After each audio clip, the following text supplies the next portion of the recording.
I think she can tell if someone's purposely distracting her. Seeing as we still have some time I don't think before she's my dumb. meeting, we might as well enjoy some pleasant conversation while we wait. I'm glad to see you get along with my children. Being surrounded by good companions is necessary for a child's development. You're not planning on doing anything to them, are you? I assume you're referring to Lenny, Lynette, and Fremine. Although, there's that situation with Filial and Nentoy as well. So you know about all that. It appears Wait, quite do you a know the few source? people have been acting out lately. No matter. I'm not one to discriminate. All those who betray the house meet the same fate. There are no exceptions. Does that mean you're going to kill them? Oh, are you here to beg for their lives? I'm sorry to disappoint, but the rules of the house change for no one. In my organization, everyone is responsible for their own actions. But don't you care about them at all? They really respect you. They even call you father. You must feel something for them. She can't. Any organization in which feelings come before principles is one destined for ruin. The House of the Hearth is hardly an exception. You could say our principles are more stringent than most. Perhaps I can offer you this consolation at least. As our guests, you two will not be held accountable along with them. Is there really no way to solve the issue? I would imagine Linny, Lynette, and Fremine will be able to keep their lives. As for Filial, Nentoy, and the others, I'm afraid there's little I can do. They can try to escape, but once you know our secrets, there's no getting out alive. But that's awful. Ah, you seem concerned. Out of consideration for my guests, I suppose I could turn a blind eye for a little longer. If Linny and the others manage to dispose of Clervie in the So you knew. all evidence of their wrongdoing will be lost. In that case, I could hardly punish them for something I couldn't prove. If their efforts are unsuccessful, on the other hand, all will be held accountable. And the punishment will be severe. It's a deal then. Of course. Oh, and here, I believe this belongs to you. Yeah, you trapped Do it. try and keep better track of it next time. It takes a considerable amount of time to train a bird like this. It would be such a pity if you were to lose it. Permanently. Wait, where did you get that? What do you think? Well, I'm afraid that's all the time we have to chat. Now, for the matter at hand. I asked you to meet me here because I have business at the Palais Mermonia. It has nothing to do with you, but I think it would be prudent for you to stick by my side for the time being. There will always be time later to run off and tell Linny what you've learned. I'd rather stick around if anything. Time to go. Looks like we wrapped things up just in time. I'd rather stick around in this case. So she knew about Clervie, she knew about... So wait, she knew about Clervie. Wouldn't she also know about Clervie's reason for existence? Like, why didn't she just talk? Why not just talk to Linny about this? Because it seems she's, like... in a messed up way, this is her being reasonable. In a messed up way. Like, let's be honest here. It's messed up, but... facts are there. It's been a Although while I really since feel, you've I met. do feel really bad for the siblings. I must say, I wasn't expecting my meeting request to be approved quite so quickly. The Palais Mermonia operates with an efficiency Why are you worthy here, though? of admiration. It is only right that an esteemed diplomat such as yourself should be afforded the proper level of respect. Although, if I may speak plainly, I must confess that I did not anticipate we would have the occasion to meet again after presenting you with the Gnosis. I see you brought the Traveler and Paimon with you as well. If I may inquire as to the purpose of your visit. I'll be departing Fontaine shortly. There is, however, an outstanding matter that I would like to see resolved before I go. It requires a rather lengthy explanation, I'm afraid. So I took the liberty of explaining everything in this proposal. Please review it at your leisure, Monsieur Neuvillette.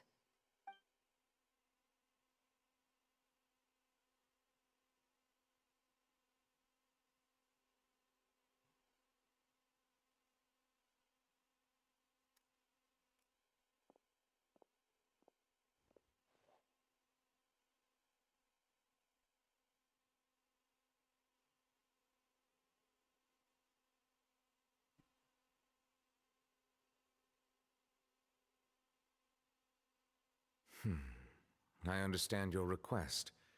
However, at the risk of causing offense, I must admit that I fail to see why you would wish for such a thing. I heard you have a certain fondness for water tasting, Monsieur Neuvillette. So allow me to use water as an analogy. I'm sorry? A family is like a large body of water with countless rivers flowing in and out. As someone who watches over this system, I would hope that each river that flows from the source will eventually reach the ocean. Of course, objectively speaking, I know this is impossible. Most of the rivers will dry up along the way, disappearing into the ground and leaving nothing but a barren riverbed behind. Not all rivers are destined to reach the ocean, but I would not see their existence rendered meaningless. I believe the water that flows within them is simply meant for a different destination, like a field in need of irrigation. Or perhaps the glass of a certain water-tasting enthusiast. Did you get any of that, Traveler? Kind of. Your words paint an optimistic picture indeed. Allow me to remind you, however, few among us are willing to sip from a glass filled with tainted water. It may have been tainted at one point in time, but not to worry. I'll make sure it's strained of all impurities and returned to its cleanest form. You're talking about cleaning out the house. That's what this analogy is. I seem to recall there being a transactional aspect to your proposal. Perhaps you could expound on that? If you accept my proposal, Monsieur Neuvillette, I will gradually withdraw my forces from Fontaine. And, unless absolutely necessary, I will no longer carry out any special missions within Fontaine. I presume I can take your words to mean that, in the future, cases similar to the Tartuffe assassination will cease to cross my desk? Tartuffe? Ah, that thief who embezzled funds from all those charities, you mean? My deepest condolences to his family, but without any evidence, I cannot imagine how the House of the Hearth might have been involved in his passing. Of course, if you accept my proposal, Monsieur Neuvillette, I'm sure certain measures could be taken to reduce the frequency of such troubles. You choose your words. This is carefully really extreme. indeed. In that case, I am inclined to accept your proposal. My thanks for your generosity, Monsieur Neuvillette.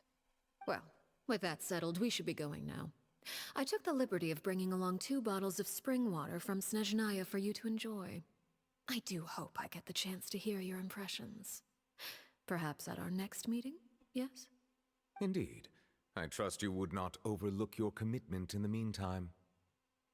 All right, Traveler Paimon. Time to go.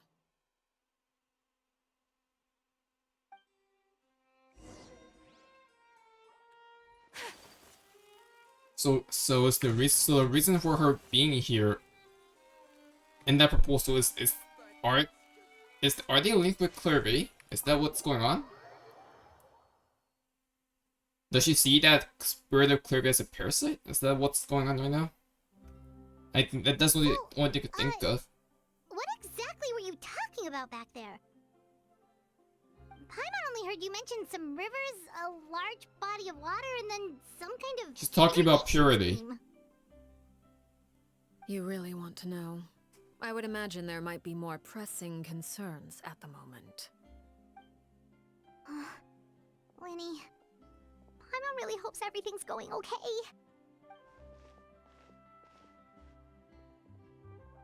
Oh, Paimon recognizes that look. You've got your thinking cap on, don't you, Traveler? The knave may seem relaxed, but she didn't seem to be joking earlier when she said those who betrayed the organization must pay with their lives. I think she's serious about punishing those kids. How should we stop her?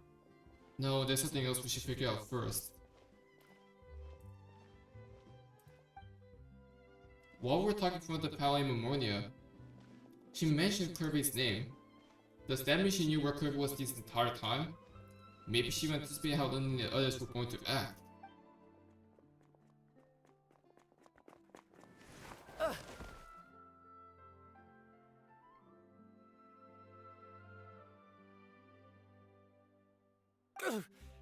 Oh, shoot. Are you alright? Oh, jeez, I'm so sorry. I was so focused on selling these papers, I wasn't looking where I was going. My bad. I also wasn't paying attention. Well, let me make it up to you at least. Here, take this paper. On the house. He looks kind of familiar for some reason. Oh, you don't have to give us anything. Please, I want to. It's not like I'm short on supply. All the extras will be useless come tomorrow anyway. It's my fault, really. I was just trying to bring home some extra mora for the family, but I bit off more than I can chew. I haven't had many takers today, so I'm still swimming in papers. What's going on here? Nothing much. I just ran into your friend here on accident. I should probably get going, actually, so... Hold on. Of course, I'm happy to compensate you with mora, it's just... I don't have any on me at the moment. I'll take 3 papers. Here. Your payment. Uh-oh. Oh! Thank you for your patronage. May the Archons bless you with good fortune. Is he is If he only I had involved? the chance to run into such generous customers every day. I should probably just take on a smaller inventory though, right? I'm getting married soon, so sometimes it's hard to not get ahead of myself. Anyway, I should head out. Goodbye! Well, now that my affairs are settled, we should take the boat back to Poisson. We've even acquired some light reading to enjoy along the way. Actually, why don't we stick around for a little longer? Paimon just realized how hungry she is. She can't head back to Poisson Paimon, on you an empty stomach. seriously, this is not. Looks like Paimon's trying to buy us more time. If we head back now, I doubt the others will have made any progress. What should we do? It appears you two are under the impression that delaying our return will somehow alter the situation in your favor. It's not. I'm sorry to ruin your fantasy, but your efforts are meaningless. That being said, I could be persuaded to give Linny some extra time. I just have one condition. If you agree to my request, I'll even answer some of your questions. You're quite curious about Clervie, are you not? And my relationship to her. There you go. Wait, why are you being so generous all of a sudden? You're not gonna ask us to do something bad, are you? You overestimate yourself. You don't have the talent for bad things. Then what can you possibly... The most important consideration in a negotiation is that both sides receive something they want. Demands and threats only get you so far. Your condition. Let's hear it. Wonderful. Here it is. When the time comes, make the choice that you deem most appropriate in the situation, and lend your help to the House of the Hearth. Okay, sounds normal enough. I know what's gonna. Oh, I know what's What do you gonna mean, happen. When the time comes. When is that supposed to be? That is Oh. for you to decide.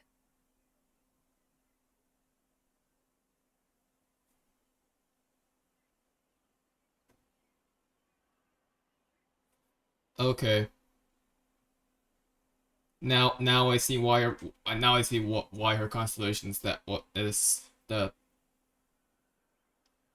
Lend your help to the House of the Hearth, right?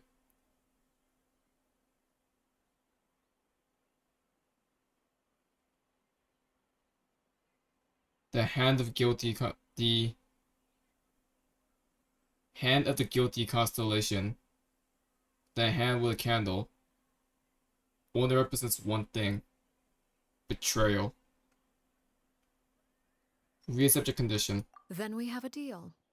Follow me. I know where this is going. I know exactly where this is going.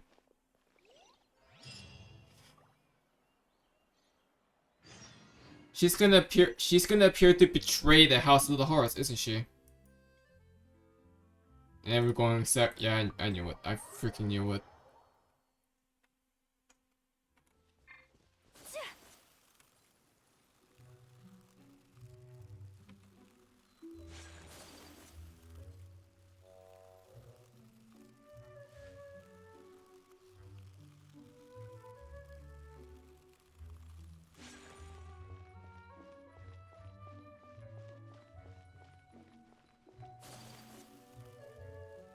just don't know why like this little bump right here is just like not accessible. That's a bit weird.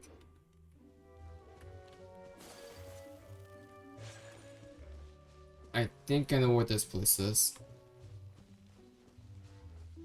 Yep. How about we explore the area ahead of us later?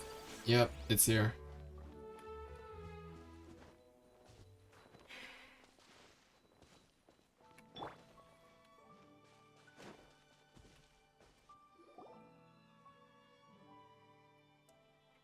What is this place? Somewhere long forgotten by everyone. It used to be a grand building. Now it's nothing more than a pile of rubble. It's the previous No Hesla one comes Hearth. here anymore, nor does anyone care about what once happened here. Although, It's your home. this place does have something to do with the story I'm about to tell. Your and Clervie's home. It was before I became a Harbinger, and before Linny and the others joined the House of the Hearth. Due to certain events, I first killed Clervie and then her mother. And this is where it all happened. Yep. You were the one that killed Clervie?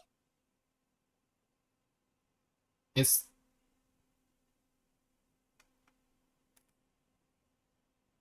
Patience now. Allow me to explain Clervie's side of the story first. It's not really her fault though. It's not. Clervie was 6 years old when she was brought by her mother, Crucibina, to live in the Crucibina, House that's a of the Hearth. pronunciation. From the outside, it seemed like a fairy tale. A thriving family made up of kind adults and friendly children. So, biological? Crucibina was the knave at that time, and the House of the Hearth Yeah, was under her control. She was So Clervie's yeah, mother okay. by blood, but she was also the mother to all the children in the house. Okay, so that theory is true as well. Clervie is Crucibina's biological daughter. See, the hair color just way too... Yeah, that's obvious. Clervie was happy here, for a time. But she quickly realized that It was being part of purgatory. this family wasn't a fairy A tale at flaming all. purgatory?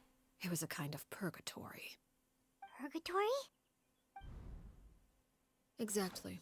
The House of the Hearth takes in war orphans from all over Tevat.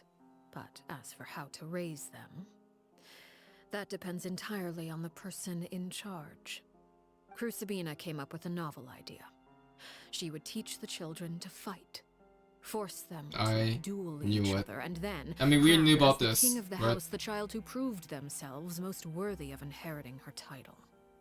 It's difficult to estimate the number of children who died or were maimed in the process. Yeah, she's There's a little I psycho. can say about the ones who died. The ones that emerged with permanent injuries, on the other hand, well, they still served a purpose. The doctor? They would be handed over to the doctor Yep. to be experimented on, or sent away on dangerous missions. Nothing more than tools to be used and then discarded. So those were the experiments Clervie was talking about. But what actually happened to What do you her? think? You said that Clervie was Crucibina's daughter, so if Clervie tried to convince her to stop what she was doing, Crucibina probably would have listened, right? Despite being Clervie's mother, Crucibina cared little for her. Of course she daughter. didn't. She forced Clervie to join the House of the Hearth only as a means to demonstrate her own impartiality as a mother, to prove that she treated all her children equally. Clervie did try to convince her mother to change her ways, but it was to no avail. After her efforts failed, the only other option was to rise up and try to fight back.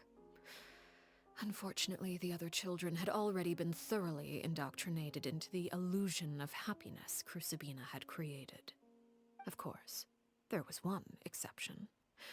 Someone Clervie's age who knew the truth about the House of the Hearth. Her name was Peruere. Her You? Fairy? Wait, the friend that Clervie mentioned? Yep. That's you. Friend, huh? I suppose we can call her that for You now. two were friends. Let's be honest. Clervie was a cheerful and passionate person with a tenacious spirit. Peruere, on the other hand, was rather cold-blooded. Her cold-blooded nature allowed her to see through Crucibina's facade. Yet, it was also this cold-bloodedness that prevented her from acting against it. At least at first. While Clervie longed for freedom, Perouere was convinced that, amid all the fighting and violence, she would make it until the end. Despite their differences, the two became fast friends, united by their knowledge of the truth. Clervie told Perouere that she hoped to create a real family, where no one would be killed or sacrificed. There may have been a certain naivete to her ideas, but Clervie proved her determination many times over. She tried countless times to run away, ask for help, or expose the truth. But her efforts only earned her beating after beating. That's why she has the bandage. The only thing that kept her going was her strength of will. Even with her body racked with pain, she would still I feel stand on her horrible for tiptoes and open Clervie. the window I feel at night. horrible for her. She and Perouere would look out at the moon together, a fierce longing for freedom shining in her eyes. But one day that light simply vanished. Oh no. What happened? What do you think? Her hopelessness resulted from a culmination of things. 10 years had passed. 10 years? 10 years worth of failure after failure. She and Perouere weren't children anymore, but finding any chance to escape still seemed as hopeless as ever. It was during this time that Perouere suggested a new plan. If escaping was out of the question, why not take down the very person sitting on top of this throne of lies? Mother herself. Clervie rejected that proposal. She claimed that, as a famous harbinger, Crucibina possessed an unimaginable amount of power. That's not Trying true, to though. kill her would have an Her would incredibly low just destroy chance her. of success. Clervie never gave another reason, but Perouere could see it written all over her face. Clervie still thought of Crucibina as her mother. Killing her own flesh and blood was a line she Also, it's couldn't kind of bring fitting herself how, to cross. Also, it's kind of fitting, like, as she grew up, she started to, like... Because if you look at Clervie's design when she was young, she was, like, wearing, like, a white dress and all. But now, the more she grew up, the more jaded she became. And now look what she's wearing.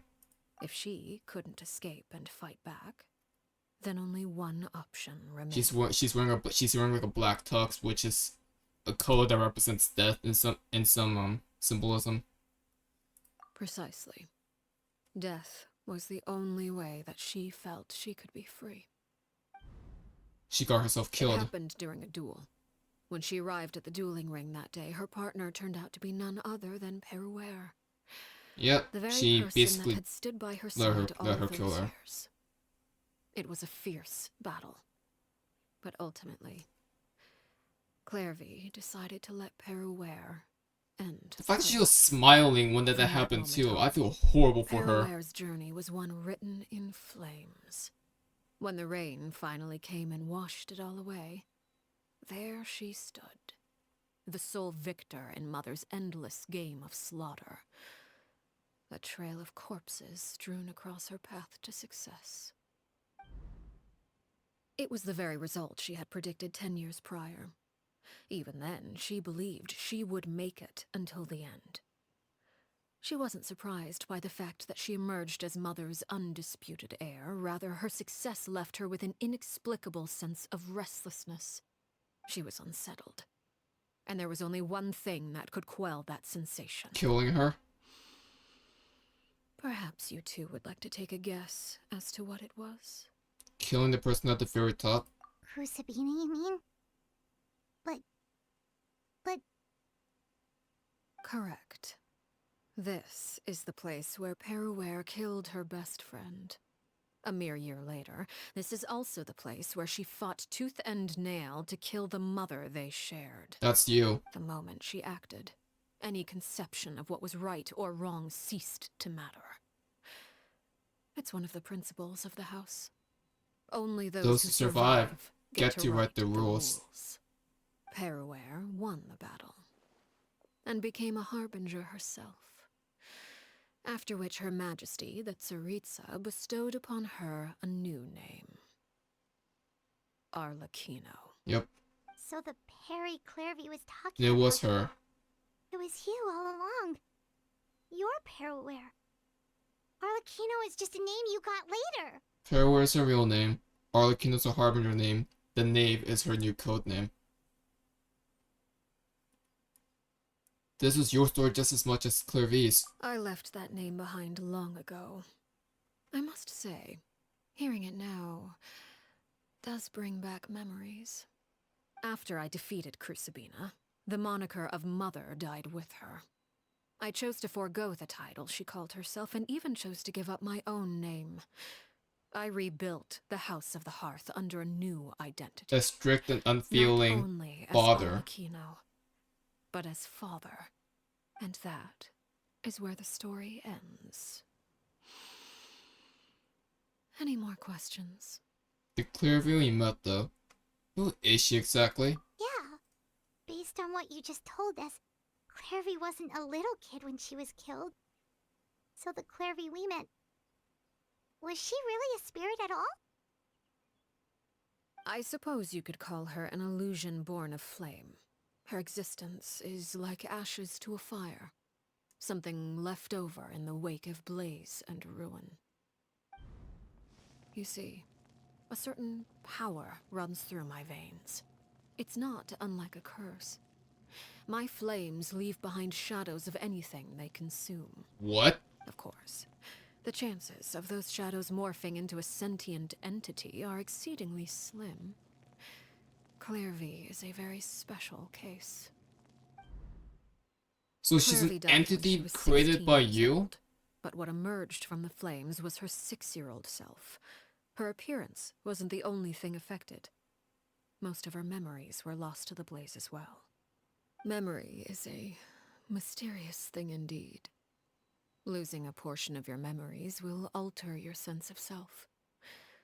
Lose 10 years' worth, however, and it would be like living in the past. Yeah, and that's what this Clervie is doing. Like Living in the returning past. to a version of yourself that never grew up. No wonder Paimon got such a weird feeling when we were talking Yeah, to her. because she's not living here, she's living in the past. Perhaps in a I sense. should put it this way. Clervie is someone trapped in time. It may seem like she exists with us in the present, but she truly lives in the confines of her own past. So if all of that is true, then you must have known about Clervie for a long time. Indeed. She's a rather volatile and unstable entity. Sometimes she would look after the children. She's even saved some of their lives. But other times, she would hide from me and become obsessed with revealing the truth about the house to anyone who will listen. Shadows don't have the capacity to learn or grow. Any new information they encounter is quickly forgotten over time. Your attempts to expose Clervie to sunlight, they failed, yes? The reason is actually quite simple. In Clervie's mind, the house is impossible to escape, and it is this very perception that traps her there. But no matter. All I have to do is kill her again, and all will be resolved. I don't anticipate so much as a single speck of ash will be left behind this time. Wait! Paimon can understand why you might want her gone, but isn't there another way? There is no other way. Why do you think? So what if she's trapped in her 6-year-old self? She's still your friend! At least talk to her first! But there's It's too nothing late more for to that. discuss. She broke the rules, and now she must be punished. That goes for Filial and Nantoy as well. She's had quite the effect on them. I hope you understand the difference between Crucibina and myself lies in our formulation of the rules, not our policy for enforcing them. Upholding the rules without question is a trait we both share, because that is how a household should be run. Oh my god, am I gonna talk? Is this really what you want to do? Whatever could you mean? Don't you want to say a proper goodbye at least?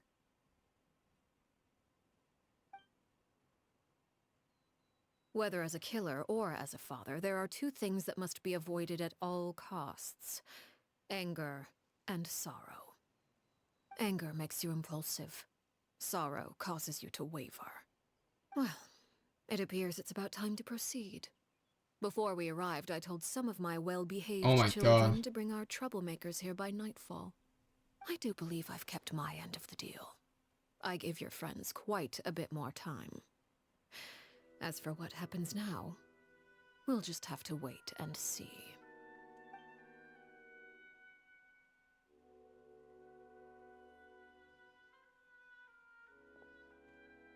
Here they are, Father. You gonna execute him? Seeing something like that would actually be a first for me. Lenny! Clervie. I'm sorry. I heard about how you helped buy us more time. No, it's not your fault. It's not. But I still failed. I couldn't find a way to fulfill her wish. Because there is no way to fulfill her wish.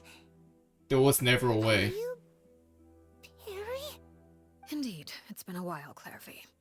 Perry! Shh, stay right there. I'm sorry to postpone our reunion, but first I believe certain scores need settling. Here we go. Father, let me explain. Out of my way. Oh my god. Father! You chose to conceal a threat to the house. And for that, you must be punished. Overall, however, I suppose your wrongdoing is hardly the most egregious of the bunch, so I'll deal with your punishments later. As for right now, the more pressing concerns are the traitors among us. By traitors? Do you mean us? Father, let me explain. We didn't mean to... Fultz, why don't you share what you heard? Yes, Father. Oh my god. Secret Midnight Meeting number 3.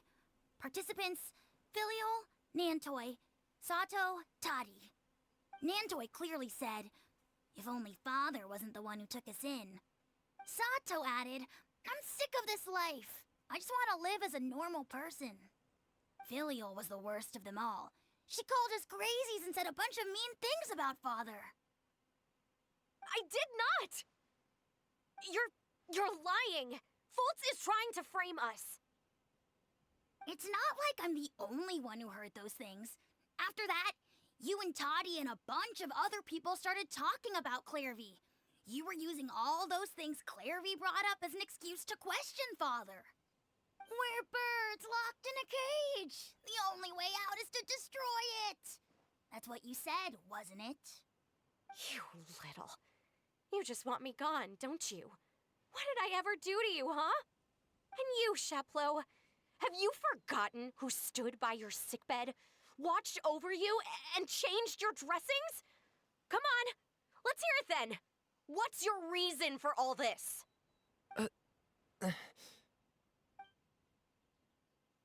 You're wrong, Filial. We don't want you to die. You're our family.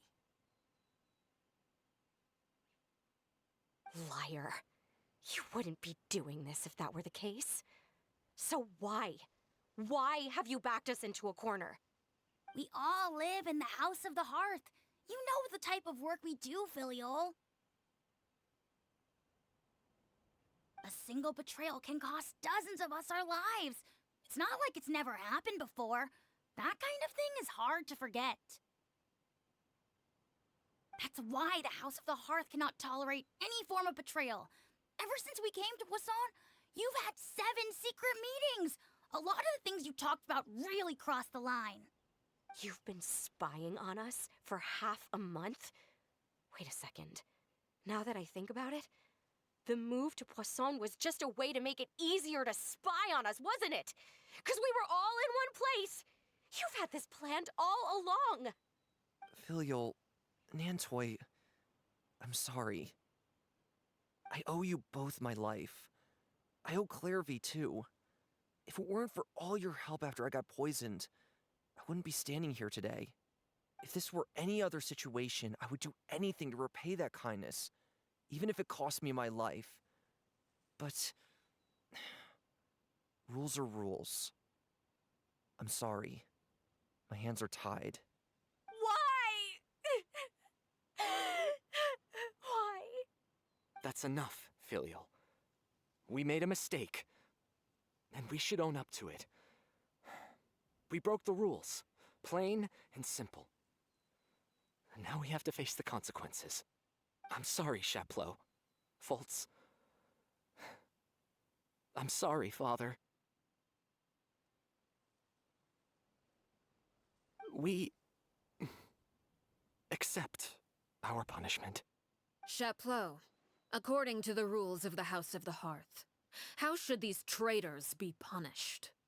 All those who betray the house pay with their lives. And so it shall be.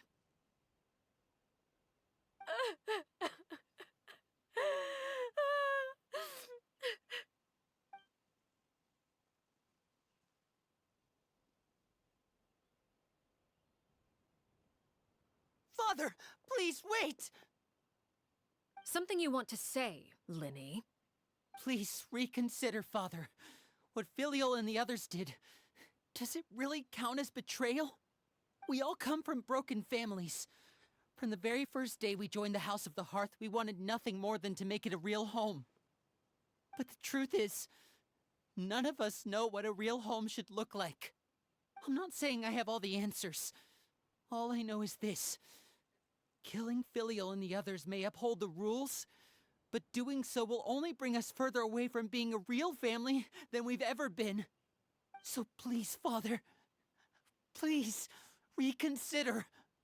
I agree with Linny. Oh my god. Father, please. Linny, you...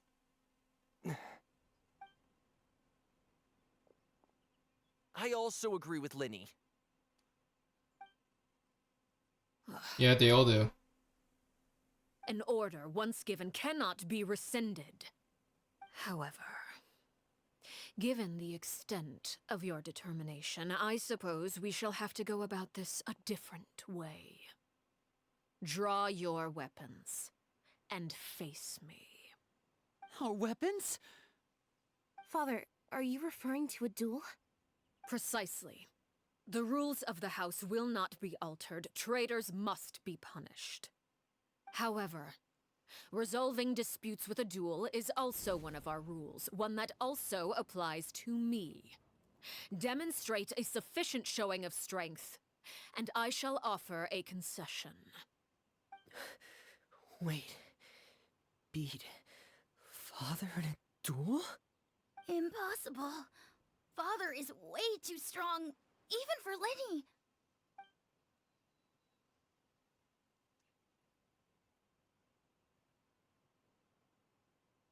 Lily, you know you're outmasked.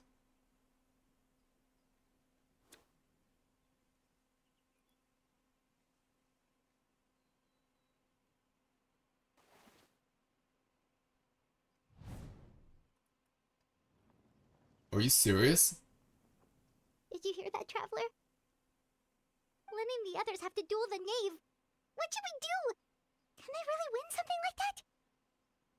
If they lose, those people from the house are really gonna be executed. Hey, are you listening? Is executing them really what she wants? Don't you want to say a proper goodbye at least? Now we know why. Anger makes you impulsive. Sorrow causes you to waver.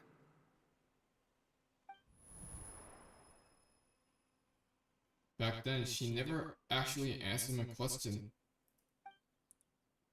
But that makes the answer pretty obvious, doesn't it? Oh, looking at that expression on her face, she seems really serious about this. Guess that means there's no chance she's throwing the duel on purpose, huh? No, she's not. There's no way the knave will lose on purpose. Although... When guests are around, families are often on their best behavior. And any disputes are less likely to escalate. When the time comes, make the choice that you deem most Yeah. appropriate in the situation. I know exactly what to and do. lend your help to the House of the Hearth. What's wrong, Traveler? Hey, where are you going? I'm letting my hand... Traveler? I'd like to see for myself what the fourth of the two Harbingers can do. You're asking to join the duel against the knave? Gladly. If that's okay. I'll allow it. We do have a ready-made dueling ring at our disposal, after all. All I would advise is this.